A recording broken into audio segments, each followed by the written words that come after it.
Alright, another video. This one is my thoughts on the Marvels. Heavy spoilers, obviously. But yeah, I just saw the Marvels in theater. Side note before I start, apparently it was in theater before November 10th.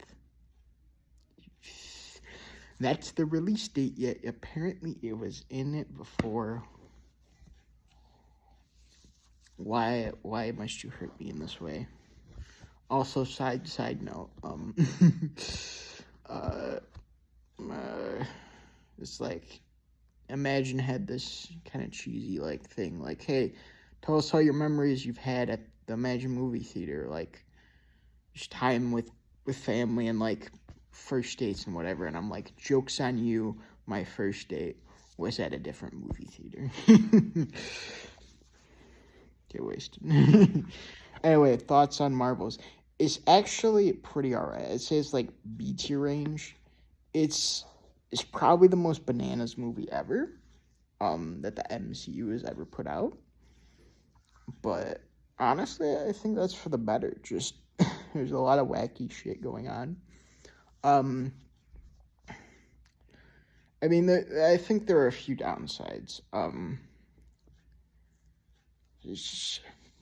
I think they could have gone into the Kree Skull conflict more. I think they did a decent job, but I don't know. I kind of got the vibe that it was gonna be more about that, but I mean, it still was, but it's more Kree than Skrull. Second, they had a post-credit scene, and I didn't like it. It was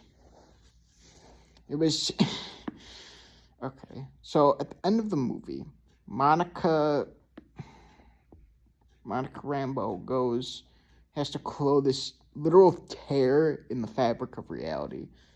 You just rip it open. There's another reality on the opposite side. So she fixes this and gets stuck there. The mid-credit scene, is a teaser on how she's now in what I think is the X-Men universe. And it's just, I don't like it. This nostalgia baiting by bringing back old faces, not gonna work, okay? Not gonna work. It's not long-term, okay? Mainly because people who've watched these movies kind of feel like this is a cheap cash grab to ignite our attention. And eventually, you're not only gonna run out of characters, I mean, there's only so many corpses you can dig up, but also you're gonna run out of people who care. I know who Beast is. I've seen a few clips of the X-Men movies where Beast is there, but I've never watched an actual X-Men movie in my life, which is weird to say, but it's just, they were before my time, and right now I'd rather watch other stuff compared to it, so you're gonna get to a point where everyone's okay, it's Beast from X-Men, who gives but yeah, those are the only negatives. I mean, the movie is off the wall zany. So basically, here's the plot. So at the end of Captain Marvel, the Kree were run by big AI, this super intelligence, I don't know, a big powerful AI. It was apparently evil. So Captain Marvel destroyed it. Therefore dooming the planet. Somehow their sun slowed down massively. Air could barely breathe. There's no water. So Civil War started. Probably a lot of people died. And then Darben comes to power, and Darben's plan is to get a band. It's called the Bangladola. I don't know. I didn't watch Miss Marvel, which probably would have helped with some of my confusion. Luckily, they do catch you up to speed eventually. But I will say, some points in the movie before I got that knowledge, I'm like, what the heck was going on? That's a bit of a problem with the Disney Plus, is that rather than supplemental material, it kind of feels like homework you need to do. Yeah. But yeah, she gets this band, and basically the plan is open these jump points. We've seen these in Guardians of the Galaxy. They basically allow for travel through space, and time, I guess. I mean, you get there instantly, without it breaking. Two bands did this. Now, Darbem has one band. She wants to siphon resources from planets that Captain Marvel likes, for whatever reason. So she takes, pretty sure she just takes, she takes air from the Skrull colony. She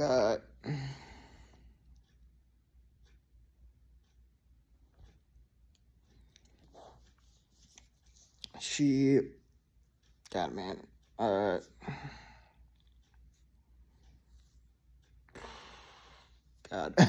oh, right, she takes a lot of water from this colony where the language is just singing. People cannot say words without singing, and for someone to say words normally, they're described as bilingual. What else?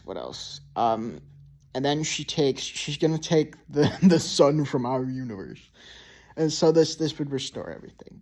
Now she'll likely die in the process, and she did. Spoilers, but you already know them. But yeah, that's her plan. And she calls Captain Marvel the Annihilator because she annihilated the ecosystem of Hala, the Cream home planet.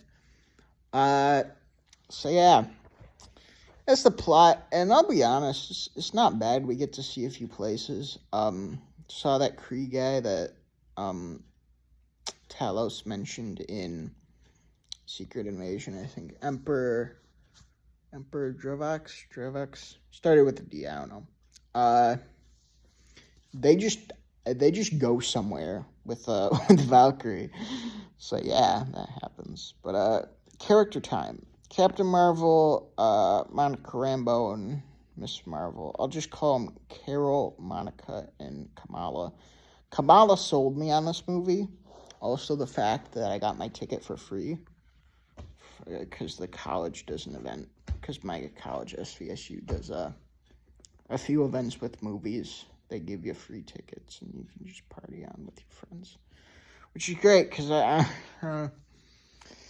I was initially unsure, so I'm very glad this was one of the movies they sponsored. Because I don't think I would have gone if it was not free. They also give you transportation, but enough about that.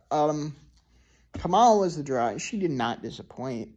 Even though I have not watched most of Miss Marvel, she's very likable. She's the heart and the soul. Her family actually has supporting roles. Like they stick around throughout the movie. Nick Fury's also there. I don't know if I don't know on the timeline where this is before or after Secret Invasion. But probably before. I don't know, man. Yeah, Miss Marvel, Monica, they're all I quite like them. Monica doesn't have a Marvel name. Kamala recommended Professor Marvel. And given that she says a lot of the nerdy stuff, like she does a lot of exposition, I think that works. But yeah, body swapping happens a lot. They use it quite well. I don't know, like, I think the special effects looked pretty good. I especially liked Kamala's power, just to create like solid light. It's just like, bam, light is now solid. So yeah, I thought it was pretty good. So much zany stuff happens though. Like, I mean, it tries to be like a bit. I think the zaniness and the kind of like, the message of like, hey, let your idols be real people, because Captain Marvel's like a superstar. Kamala's mind, a lot of people's minds. And it kind of hurts her. But also she's done some bad stuff. The name The Annihilator makes sense because she basically annihilated the Kree homeworld. Well, not yeah, I guess. I mean, she didn't like destroy it, but she made life hecka worse, and that was her mistake. And she owns up to it in the end, which I really liked because I was already pretty sold on Kamala. I did not care much for Monica and Carol though, and they improved just so much.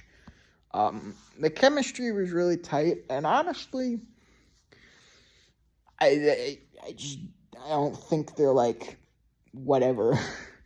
Like I think the actors did a good job because I'm now on board at least a bit. I mean, it feels like Carol and Monica are heroes. Like before, I feel like they were kind of whatever. Especially Carol, she's just super strong, but not really that friendly.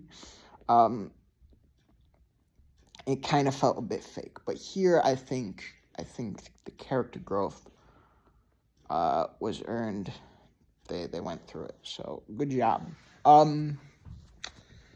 mean, zany stuff. Goose, you remember Goose, the Flirkin man? He, the Flirkin man, Flirkin cat thing.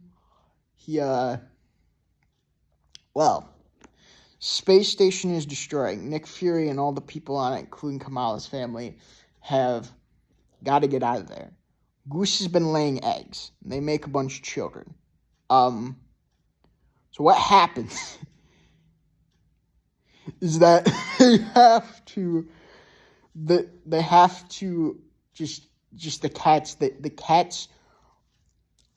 people up. They them up, they swallow them up, and then eventually they'll be spit back out. Which is, I mean, it's possible. I've seen this in the first Captain Marvel. Goose ate the Tesseract and they spit it out sometime later. So it's possible, but like hot. That was such a weird scene. Like, oh my goodness.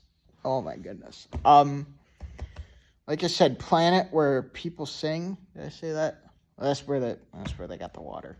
That's where Darbem got the water. Planet where people sing. That was so cool, so weird. And Captain Marvel Carol is the princess of it. Oh my goodness, it was amazing. There was a very cool scene early on of just them body swapping constantly because they were using their powers. That's how they body swap.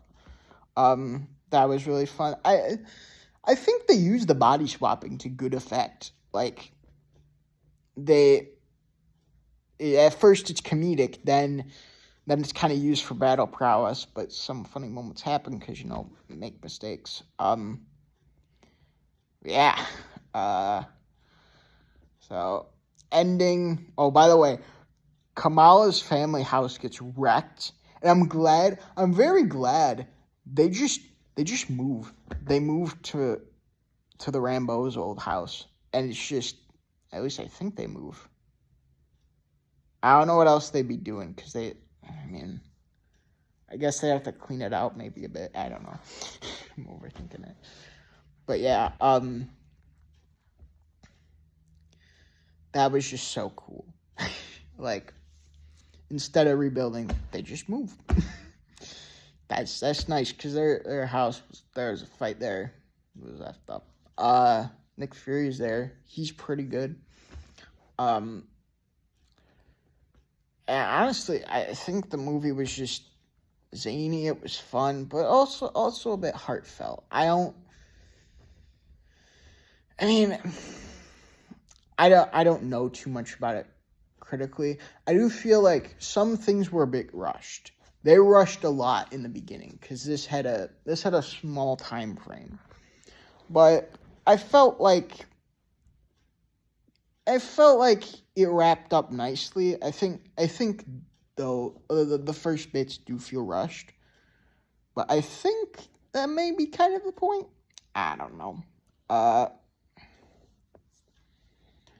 yeah.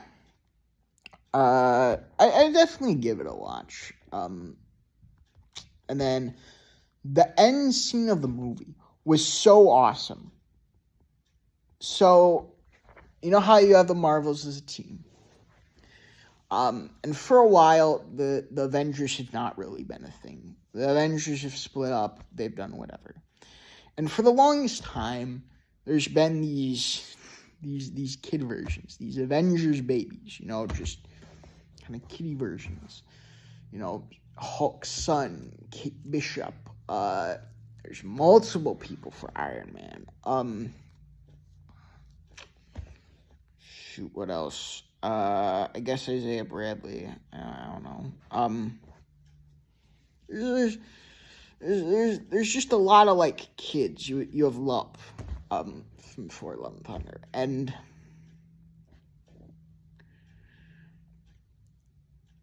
there's just a lot of them. And in the final scene, Kamala goes to recruit Kate Bishop. And it's great. It's a great scene. And I love it because I feel like the Young Avengers had just been kind of there. You have all these kids, and it's great to see them now. I'll be back. And for them to actually do something with this concept. So yeah, I'd say like B tier range, maybe A tier. I don't know. I enjoyed it quite a bit, and especially because it's short. I think that helps a bit because you can rewatch it more. But yeah, those are my thoughts on the Marvels. And I gotta say, it's restored a bit of my faith in the MCU. Apparently Loki's good. There's 6 episodes. And it's more of a time commitment, but I think I'm gonna watch Loki season 2, just because I had fun with the first one. I keep seeing these clips of like just little glimpses, and I'm like, what the heck is going on? So I guess I'll watch that. But yeah, that's been it. So hope you'd enjoyed my rambles. Bye. Bye-bye for now.